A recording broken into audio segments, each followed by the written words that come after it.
Kawadhi mbele jalno maolapa dhogendong ne kom od bura ma Kisumu East e yiero mar higa mar 2022 Aggrey Mwamo koro kwayo jodak ma Kisumu East mondo wang'ni oyier jatelo mawuok e duond od bura noero mar ODM.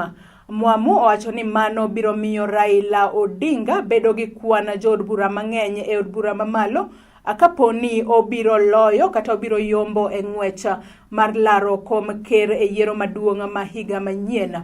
E seche gogogo bende otiyo kod thuolo makamano mar jiwo jopiny mondo owuog oko okaw opande kaachiel kod ombulu.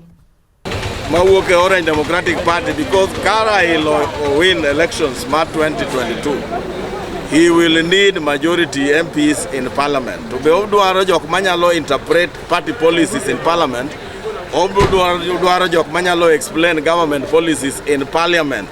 Mane gino miyo kaka jo Kisumu East, wawacho ni kata kwa collect wakone jowa no kawo ombulu, wakone jowa no kawo kipande.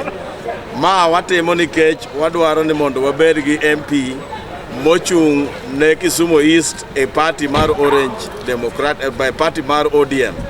E gimomiyo watimo ma, wadhi loso gi grassroots leaders, wadhi loso gi jowa mang'eny mondo gidhi gikaw kipande. Kipande gi wabiro tere skunde mopogore opogore, wabiro tero gi e churches, manyaka between 1st of October nyaka 30th of October wabiro ensure ni waregister joma ng'eny kabisa e Kisumu East.